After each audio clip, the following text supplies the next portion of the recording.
Thanks for listening to this episode of History's Greatest Battles. There's something to be said about an iron will, especially an iron will when faced against insurmountable odds. Voltaire quoted Charles XII, claiming that he had said at the outbreak of battle, the outbreak of war, quote, "I've resolved never to start an unjust war, but never to end a legitimate one, except by defeating my enemies." End quote. War consumed more than half of his life and almost the entirety of his reign, so much so that Charles XII never married, never fathered children, and he was an undefeated military hero until today's battle. Let's experience the Battle of Poltava.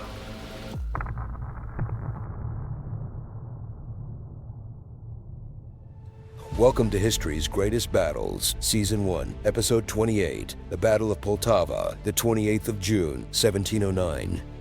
Russian forces, 44,000 men and 100 cannon. Swedish forces, 17,000 men and 4 cannon. The crushing defeat of Sweden signaled the twilight of its imperial dominance, marking the irreversible decline of a once great northern kingdom. In its place, Russia ascended no longer a distant, peripheral force, but a burgeoning empire whose power now demanded the full attention of Europe. Peter's victory at Poltava had reshaped the balance of the continent, heralding Russia's rise as a formidable power on the European stage, an empire poised to cast its shadow over the centuries to come. Sweden, once a northern kingdom lost in the fog of Europe's periphery, rose like a sharpened blade thrust into the heart of continental politics, wielded by none other than the military titan Gustavus Adolphus. His brilliance was not merely in arms, but in his iron-fisted statecraft, which remolded the nation into a colossus. In the carnage of Lutzen in 1632, Gustavus Adolphus fell, struck down amidst the fury of the 30 Years' War. His death left a vacuum that could only be filled by another towering figure, Charles X, who seized the reins of a kingdom tempered by fire. Charles X did more than inherit a legacy. He expanded it with ruthless vigor, driving Sweden to the pinnacle of its might by 1655, pushing the kingdom's boundaries with an unrelenting hunger for dominance. In the First Northern War, Charles crushed both Poland and Denmark, his campaigns a hammer striking down foes. But just as swiftly, fate dealt him his own final blow in 1660, the sword falling from his hand as death claimed him. For 40 years, the fires of war dimmed, yet the peace was fragile. Under Charles XII's reign, Poland, forever uneasy in the shadow of foreign rule, began to stir with the old restlessness that had marked its history. In 1700, Augustus II, King of Poland, forged an alliance in defiance, binding Poland, Denmark, and Russia into the Northern Union, a coalition meant to wrestle Sweden from its lofty heights. Of all the members, it was Russia, under the ambitious Tsar Peter I, that threw its weight behind the Union, not for the sake of Poland's freedom, but to tear down Sweden's supremacy in the Baltic and raise its own empire in Sweden's place. Charles XII ascended the throne in 1700, a mere youth of 18, yet in him burned the ferocity of a seasoned warrior. He was young, but it was as though steel coursed through his veins, and his talent for war was already undeniable. Wasting no time, Charles struck the first blow of the Great Northern War, his eyes fixed on Denmark, the weakest link in the hostile chain encircling him, and with brutal precision, he launched his invasion. As Charles' forces pressed dangerously toward Copenhagen, fear gripped the Danes. In desperation, they sued for peace, signing the Treaty of Travadal on the 28th of August, 1700, the ink sealing their swift submission. The treaty silenced Denmark's guns, but their fleet still loomed, a dagger poised at Charles' flank, threatening his lifeline as he turned his gaze toward Poland and Russia. Without hesitation, Charles shifted east, landing 8,000 hardened men in Livonia, intent on lifting the siege of Riga. But when word reached him of a Russian army at Narva, swollen to 4 times the size of the Swedish defenders, he veered, determined to strike where the odds were steepest. The Russians, blinded by arrogance, had no inkling of Charles's approach. On the 20th of November, as a savage snowstorm raged, the Swedes emerged from the White Fury, launching an ambush that would shatter their enemy. The Russian army collapsed beneath the Swedish onslaught, leaving 10,000 dead, wounded, or captured in the blood-stained snow. The rest, a panicked horde of 30,000 soldiers, fled in disgrace, abandoning their artillery and supplies in the wake of their defeat. Fresh from his triumph at Narva, Charles unleashed his forces upon Poland, locking horns with King Augustus for 4 relentless years. Victory was finally his, sealed with the Treaty of Altenstadt on the 24th of September 1706, bending Poland to his will. With their will crushed, Poland submitted, installing Charles's puppet, Stanislas Leszczynski, on the throne in place of the vanquished Augustus, pledging to remain a silent and obedient vassal of Sweden. With Poland subdued, Charles turned his gaze to the east, spending the winter meticulously preparing his army, reorganizing, resupplying, sharpening the edge for the inevitable clash with Russia. While Charles carved his path of victory through Denmark and Poland, Tsar Peter licked his wounds after the humiliation at Narva. But Peter was no man to be broken. He spent his time rebuilding and forging his army anew. With tireless ambition, Peter expanded his Baltic fleet, even as he laid the foundations for a new capital at the mouth of the Neva, St. Petersburg, a symbol of his determination to drag Russia into modernity. Peter, biding his time and refusing to march to his allies' aid, instead channeled his energies into a single purpose, strengthening his own military, honing it into a force ready to crush Sweden once and for all. Peter's foresight would soon be tested, as Charles emerged from Poland on the 1st of January, 1708, his gaze set on the ultimate prize, Moscow. The Russian strategy unfolded as it often had in the past. Gradual, calculated withdrawals paired with the merciless destruction of the land and its resources, forcing Charles's army to march into an ever-deepening wasteland. Deprived of vital supplies, Charles pivoted southward, seeking to link up with his newfound ally, Ivan Mazepa, a Cossack hetman, in the hopes that this alliance would shift the tide in his favor. Yet this maneuver stretched Charles's supply lines to the breaking point, and Peter, ever watchful, moved swiftly to exploit this weakness. On the 9th of October, 1708, Peter struck with brutal precision, falling upon the forces of Swedish General Karl Lewenhaupt at Lesny. Lewenhaupt's 11,000 men, marching to reinforce their king, were devastated. Only 6,000 survived the onslaught, limping to Charles without artillery, without supplies, and without hope. The brutal winter of 1708 to 1709 became a crucible of misery, as relentless skirmishes between Peter's troops and the combined Swedish Cossack force ground on. Charles's once formidable army, 40,000 strong, was ravaged, halved by the unforgiving Russian cold and the unceasing clash of steel. When spring finally broke the winter's icy grip, Charles, undeterred by his losses, made a fateful choice. He would not wait to rebuild. He would push forward toward Moscow, where the heart of Russia awaited his conquest.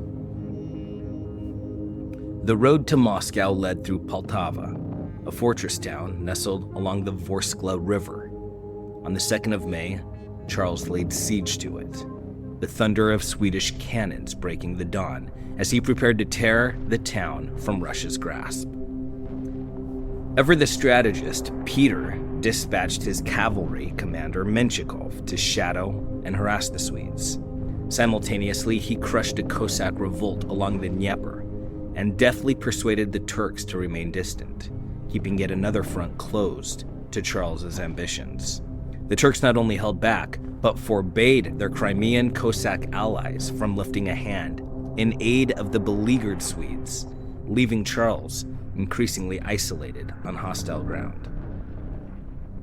Confident that his flanks were secure, Peter advanced on Poltava in early June, setting up camp on the west bank of the Vorskla, just north of the besieged town.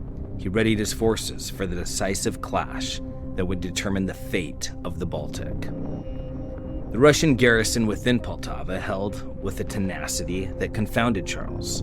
As weeks dragged on, his supplies dwindled, food and gunpowder slipping through his fingers like sand, as desperation gnawed at the Swedish lines. Then, on the 17th of June, disaster struck. A musket ball tore through Charles's foot, robbing him of his ability to lead with his usual ferocity. The king who thrived at the head of his army was now bound to a litter, watching his command unravel from a distance. The prudent move would have been to retreat to Poland, with 40,000 Russians now encircling them. But retreat was the antithesis of Charles's spirit. With his defiant soul, he chose to face Peter head-on, determined to break the Russian resolve one last time. The moment Peter heard of Charles's injury, he knew his time had arrived.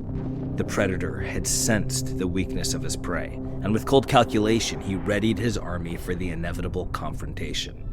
Moving closer to Poltava, Peter erected a fortress of earth and steel, his camp forming an impregnable square. The Vorskla shielded its eastern flank, while marshes and thick woods guarded the south, turning it into a deadly trap for any who dared approach. The natural barriers of wood and stream stood between Peter's camp and Poltava, forming a perfect defense. Peter knew Charles would not resist such a challenge, and he was right. The Swedish king prepared to hurl his army into the teeth of the Russian defenses.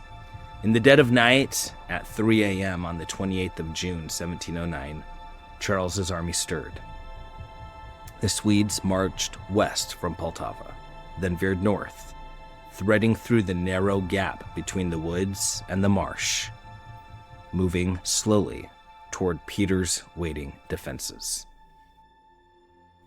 Along the narrow corridor, Peter had cunningly raised 6 redoubts, staggered walls of death designed to bleed any attacker dry. 4 more redoubts rose behind them, cutting across the advance like a deadly gridiron. What Peter created was a killing field, a T-shaped fortress with its crossbar straddling the woods and marsh, and the upright ready to split the oncoming Swedes, forcing them to divide and scatter under relentless fire. Charles, gambling, left 5,600 men to guard his camp and Poltava, whittling his strike force down to a mere 12,500. With this skeleton army, he would throw everything he had at Peter's bastion. Under the cloak of night, Charles advanced, but Peter was ready. His spies had revealed the Swedish king's plans, and a line of mixed infantry and cavalry swiftly formed behind the 6 redoubts, bracing for the storm. The redoubts forced Charles to divide his army, half to the east, half to the west. Wounded and bound to his litter, he rode with the western flank, unable to command from the front as his heart demanded. Charles's plan was simple, yet bold. Charge through the hail of fire, bypass the redoubts, and clash directly with the Russians beyond. He believed, wrongly, that they would flee as they had at Narva, underestimating the army Peter had rebuilt from the ashes. But Charles had a fatal flaw. He shared nothing of his plans. Like an ancient warlord, he thrived on leading from the front, where he could adjust to the chaos of battle in real time. Yet now, immobilized by his wound, his refusal to trust his generals would prove disastrous. From his litter, Charles was powerless to lead as he once had, yet he still kept the reins tight. His chief lieutenant, General Reinskold, stood handcuffed by indecision, denied the authority to act independently at this crucial moment. In the end, the Swedish fate was sealed not by Russian steel, but by Charles's over-centralized command. His army, now a brilliant instrument doomed to fail in the hands of a king who refused to let go. On the left flank, the Swedish soldiers surged forward with ferocity, tearing through the redoubts in a wave of steel and fire. The Russians, stunned by the onslaught, fell back in disarray, their lines buckling under the relentless pressure. Yet on the right, General Ruse faltered. Instead of sweeping past the defenses, he ordered his men to assault the redoubts head-on. The advance slowed to a crawl, and with it came heavy losses, as his forces were ground down by the merciless Russian guns. By late morning, as Charles prepared to strike at the heart of Peter's camp, disaster loomed. Only half his army stood ready. Roos and his men were mired in the brutal assault on the redoubts, soon to be surrounded and captured, their strength lost to the Swedish cause.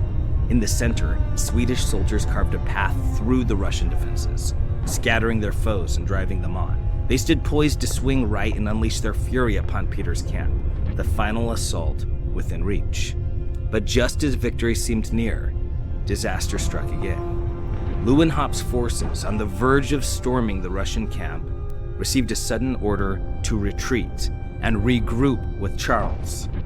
The momentum was lost, the attack blunted, and Peter seized the moment to reorganize his defenses.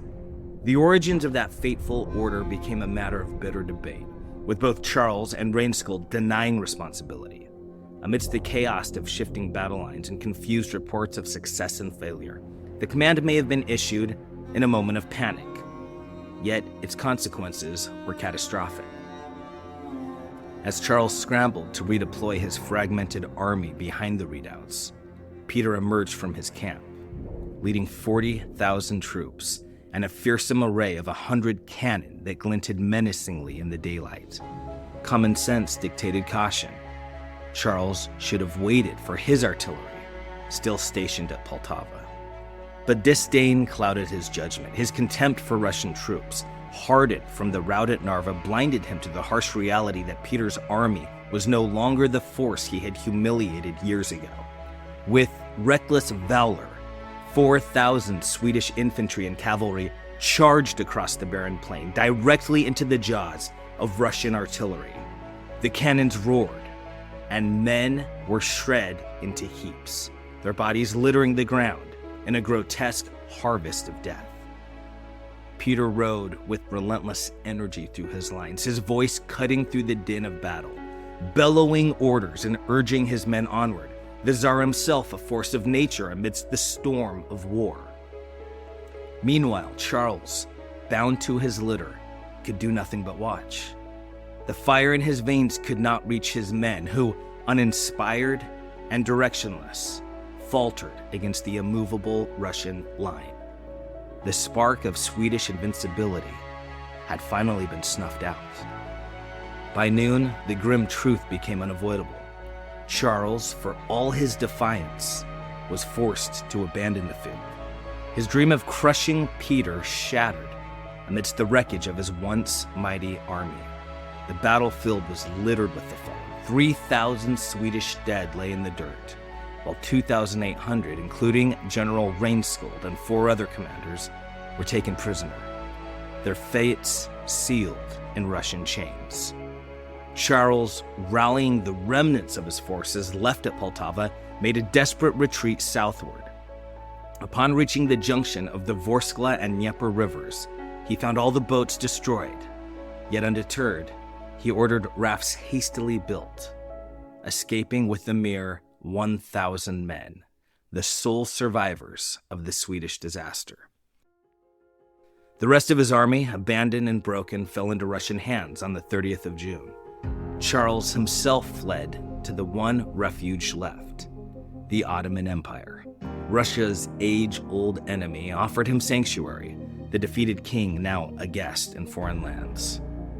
Peter's triumph at Poltava was monumental, but arrogance nearly cost him everything. Instead of securing his victory, he launched an aggressive campaign against Poland and demanded the Turks surrender Charles. His victory teetered on the edge of collapse. The Turks, defiant, sent no prisoner, but instead an army. 200,000 soldiers marched to Russia's doorstep. By the spring of 1711, Peter, now facing a Turkish juggernaut, led 38,000 starving men along the river Pruth, outnumbered 5-1, and surrounded in a land laid waste by Turkish flames. On the 11th of August, the Turks struck, but Peter's battered army held firm, repelling the assault. Their leader, Grand Vizier Baltaji Mehmet, opened negotiations, and soon Peter was granted parole, his army spared. Another few days of siege would have crushed him completely, but fortune smiled, allowing the Russian Tsar to live and fight on. And war smoldered on, Russia locked in battle with Turkey to the south and Sweden to the north, while Charles, now a king without a kingdom, lingered in Turkey, bickering with his allies as his once mighty realm lay in ruin. In 1713, Russia and Turkey ended their bloody conflict with the Treaty of Adrianople, but it would take until 1721 for Sweden to surrender, signing the Treaty of Nystad. By then, Charles XII was long dead, cut down in battle 3 years prior. So ended the Great Northern War, a brutal 21-year crucible that saw Sweden, once a dominant force in Europe, reduced to a broken shell of its former glory, its ambitions shattered on the fields of Poltava. Russia, on the other hand, ascended from the ashes of Narva to claim the Baltic throne. The tides of power shifted forever as the Russian eagle soared over northern Europe. The Treaty of Nystad confirmed Russia's victory. Livonia, Estonia, Ingermanland, and Finnish Karelia now fell into Peter's hands, rich spoils that cemented his empire's dominance over the Baltic. Peter, who had long looked westward with envy, now seized the fruit of Europe's progress. He imported experts in every field, military, science, and industry, transforming Russia, dragging it into the modern world. In St. Petersburg, his vision took form, a city of intellects and advisors who would shape his empire.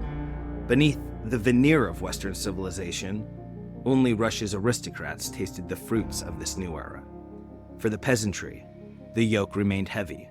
They toiled, uneducated and exploited, their lives untouched by the grand reforms. Peter's grand ambitions came at a staggering cost. His wars, his colossal building projects, especially the founding of St. Petersburg, consumed the lives of tens of thousands. By the end of his reign, as much as 20% of Russia's population lay dead, sacrificed on the altar of empire. Countless men perished in Peter's relentless quest to forge Russia's military into a force rivaling any in Europe, their blood the mortar for his empire's rising strength.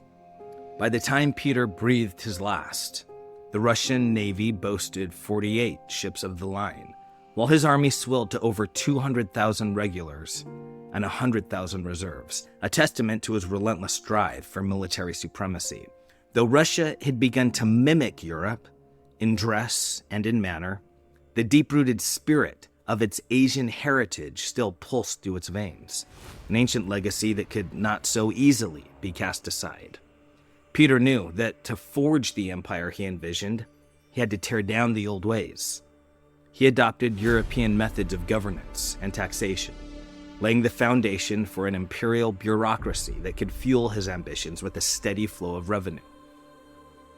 Yet, beneath the Western facade, Peter's administration wielded an iron fist, executing its will with ruthless efficiency. The result was more bloodshed, as any murmur of dissent was crushed and the bodies of his own people piled higher.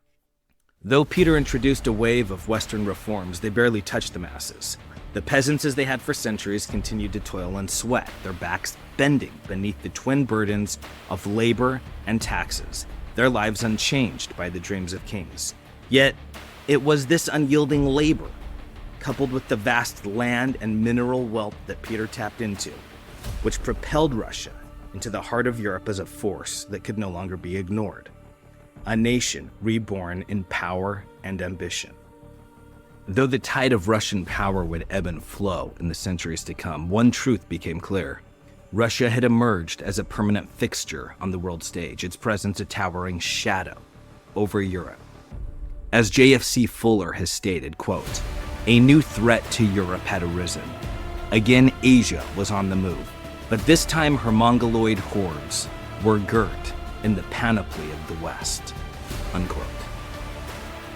Had Peter fallen at Poltava, one can only wonder if the future would have belonged to Sweden, bending Russia beneath its boot and changing the course of European history. Had the Turks not granted Peter mercy at the River Pruth, it might well have been the Ottoman Empire, not Russia, that rose as the dominant power of the East. The unending struggle between these two empires shaped Eastern Europe, and it was Russian military strength that ultimately checked Islamic Ottoman ambitions.